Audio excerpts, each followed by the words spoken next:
SMS atau surat, biarpun kalimatnya kalimat jelas, maka itu masuk jenis tolak kinayah.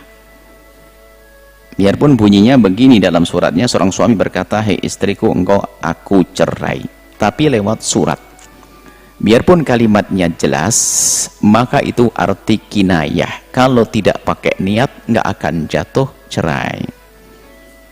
Tapi kalau niat sudah diniatkan, maka biarpun kalimatnya tidak jelas, mengandung cerai dan tidak cerai. Misalnya, aku pulangkan kau ke rumah orang tuamu, tapi niatnya mencerai, karena ada niat di dalam hatinya, maka jatuh cerai. Itu kaidahnya, sederhana. Kemudian, yang kedua, jika seorang menjatuhkan talak lagi, tentunya harus ada jelas tolak. Biarpun kinayah, yang maknanya makna multi, mengandung makna ini dan itu, tapi kok dia niat mencerai, maka cerai yang kedua akan jatuh jika dijatuhkan di saat wanita tersebut masih berada di masa penantian atau masa iddahnya. Jadi sebab yang bisa dicerai adalah orang yang masih istri. Dicerai satu itu selagi masih dalam masa iddah, masih dianggap sebagai istri dalam ikatan, kecuali hubungan suami istri yang nggak boleh. Kalau meninggal boleh saling mewarisi. Cerai satu, cerai dua, hingga masa iddah berakhir. Baik, kalau ternyata menjatuhkan yang ketiga selagi di masa iddahnya, maka jatuh yang ketiga. Baik dia rujuk atau tidak rujuk. Nah, kalau rujuk setelah cerai pertama, Anda yang mengukur, kalau misalnya mencerai yang pertama dengan kinayah, dengan kalimat tadi kita pisahan saja, kalimatnya pisahan bisa saja pisah ranjang dulu atau pisah keluar ke rumah orang tua, tapi niat dia mencerai, maka dia jatuh cerai. Kalau diniati, kalau nggak niat nggak akan jatuh cerai, karena kalimatnya kalimat kinayah, kalimat yang tidak soreh. Kemudian sebelum berlalu masa iddah kok dia rujuk, damai dengan istrinya, ya sudah kita damai, aku rujuk wahai istriku. Dan dah harus kesepakatan seorang istri selagi cerai pertama dan kedua.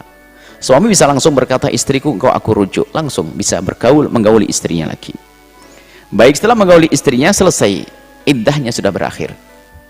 Tak taunya dia cerai lagi setelah itu. Itulah contoh orang bingung. Habis cerai rujuk, ya orang bingung dia. Habis itu rujuk kembali. Setelah rujuk kembali, lah rujuknya cukup rojak tuki, aku rujuk kepadamu, cerai lagi. Lah cerai lagi ini iddahnya baru lagi, bukan melanjutkan iddah yang kemarin. Karena apa? Ada rujuk. Berbeda kalau mencerai di masa iddah yang sebelum rujuk, melanjutkan iddahnya yang pertama. Cerai pertama dia belum merujuk, tapi dia mencerai lagi, maka ini melanjutkan iddahnya. Tapi kalau cerai pertama dia merujuk, maka setelah rujuk berakhir kisah iddah sebelumnya. Kalau ternyata mencerai lagi, dihitung dari saat mencerai lagi baru. Seperti itu. Maka detailnya ya seperti itu. Makanya yang kedua, apakah jatuh cerai?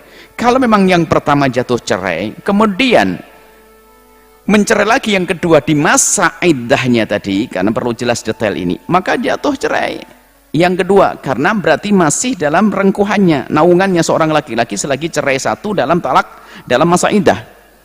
Kalaupun sudah dirujuk, tetap saja kalau rujuk apalagi berarti jatuh cerai yang kedua.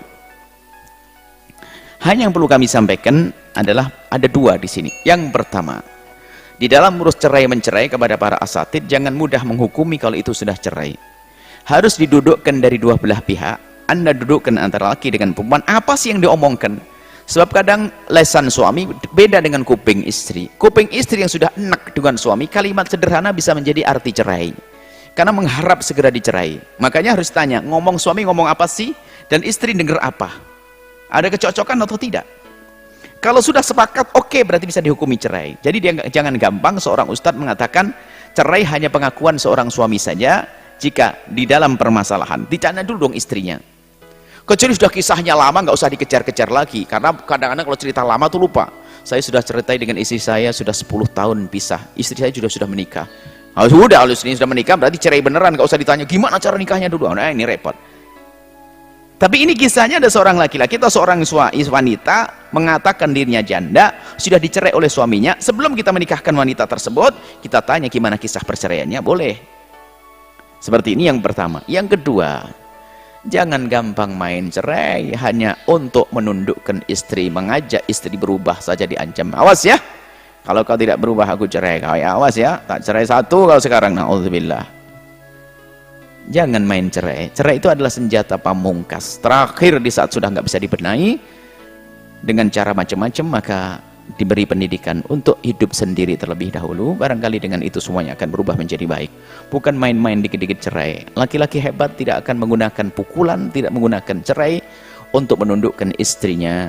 Sampaikan kepada yang bertanya, kenapa kok harus terulang-ulang kalimat cerai? Karena murahnya kalimat cerai dari sang suami, karena suaminya tidak berwibawa, tidak punya bobot di hadapan istri, atau memang istri yang berlebihan kurang ajarnya. Ini mungkin dua-duanya, atau mungkin salah satunya. Yang jelas kalau ada kasus semacam ini harus dipelajari lebih dalam lagi. Ya, tanyakan, mohon tanyakan pada yang bersangkutan, kenapa kok sering mencerai? Apakah istrinya berlebihan? Atau memang suaminya yang dikit-dikit main cerai? Lesannya lesan murah cerai. Nah, ya, ditanyakan yang demikian ini. Perceraian jangan mengarah ke sana. Kalau namanya hidup, tentu nggak ada hidup di dunia yang nggak punya masalah. Sebab masalah yang ada pun ternyata untuk menjadikan keindahan setelah punya masalah. Kalau pengen tidak punya masalah pernikahan, jangan nikah jomblo sepanjang masa. Nggak punya masalah pernikahan. Atau hidup di surga nanti. Selagi kita berani menikah, tentu ada permasalahan.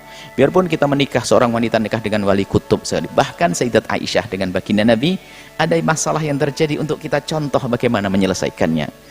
Yang baru di surga nanti nggak ada masalah. Jangan dikit-dikit punya masalah, khususnya kaum wanita, punya masalah sedikit langsung cerai saja. Oh, jangan begitu. Karena permasalahan terlalu ada. Biarpun itu katanya orang yang sangat mencintai Anda. Namanya hidup, dia bukan malaikat, dia ada hawa nafsu yang menyertainya. Ada sesaat stabil, ada saat nggak stabil, ada saat macam-macam. Sehingga kalau namanya permasalahan itu adalah harus kita hadapi, dan selalu ada selagi kita masih di dunia ini, darul ibtila, tempatnya ujian, ada masalah. Bahkan mungkin dianggap sebagai rumah tangga yang bermasalah kalau tidak pernah bermasalah. Karena masalah itu adalah seperti garamnya kehidupan, seperti puasa kita untuk merasakan indahnya di saat berbuka. Nah, ini akan tapi bukan membuat masalah agar enak. Oh enggak, itu orang kurang ajar. Artinya dalam permasalahan salah faham sesaat agar tampak bahwasanya indahnya kata maaf yang disampaikan oleh seorang suami saat itu, indahnya kata maaf yang disampaikan istri saat itu. Nah, ini adalah di saat terjadi sebuah kesalahan seperti itu. Wallahu a'lam bishawab.